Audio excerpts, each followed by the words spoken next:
In the Buddha's time, a rich banker's daughter had 2 sons.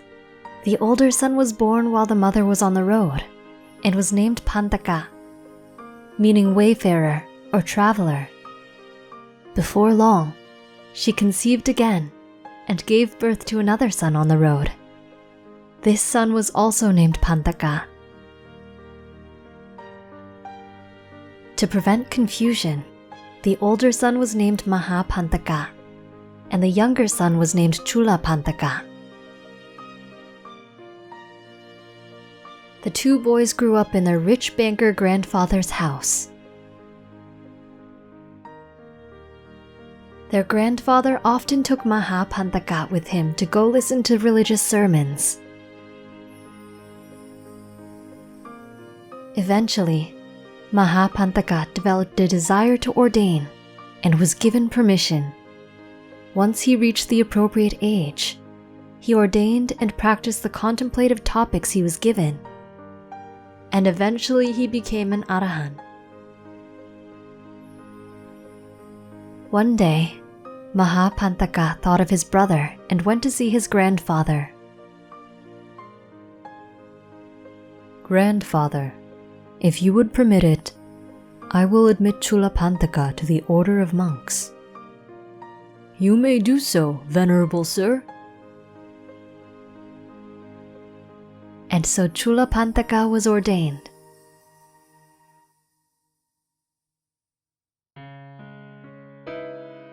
In that time, the Buddha's teachings were not written down, but rather memorized and shared orally.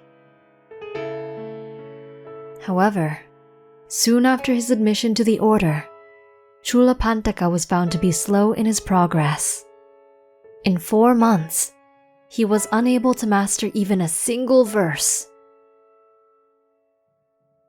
Behold the Buddha in resplendent glory, like the fragrant red lotus blossoming in the morning, and the shining sun in the sky.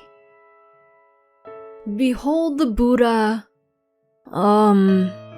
in the sky, with glory like a lotus? Behold the lotus like a Buddha. Holds a lotus in the sky.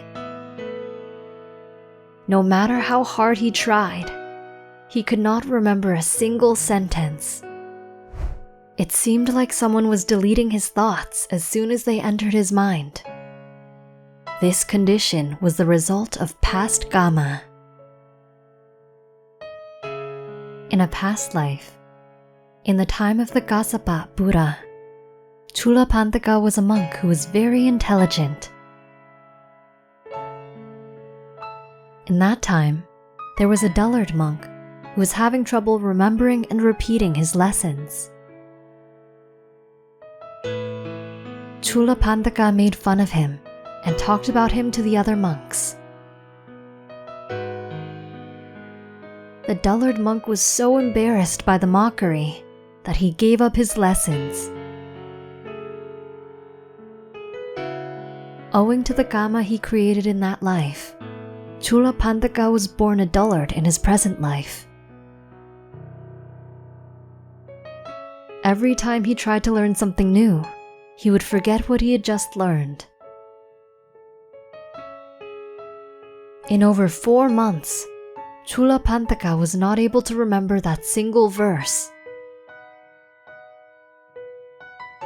Finally, Mahapanthaka said to him, "Panthaka, you are not worthy of remaining in the order of monks.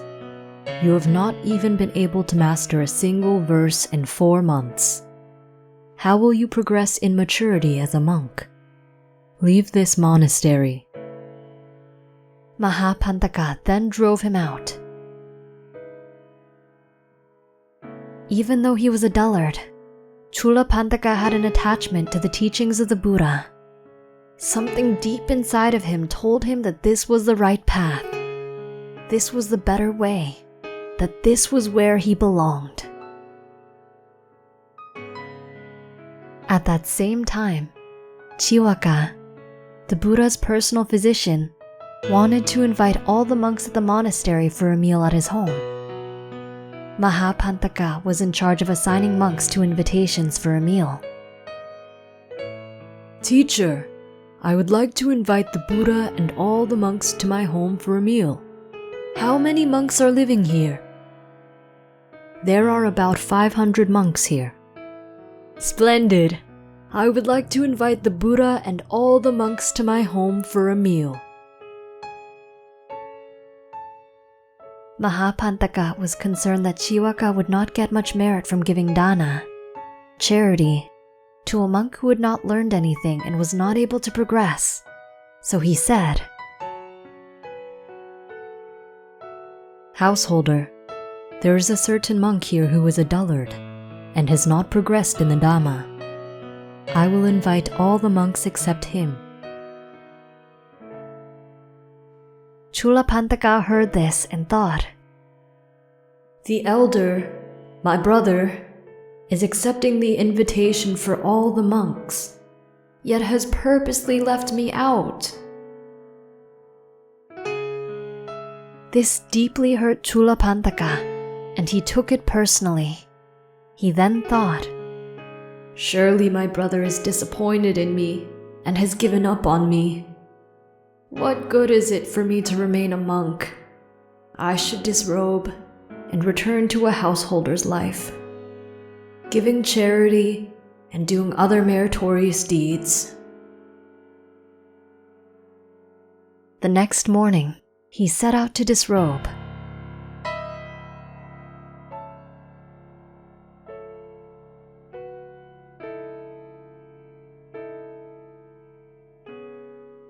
What did you learn from this story? Let us know in the comments. We hope you enjoyed the video. Click like if you did, and click subscribe if you want to see our uploads. And consider making a donation to support our Buddhist animation project.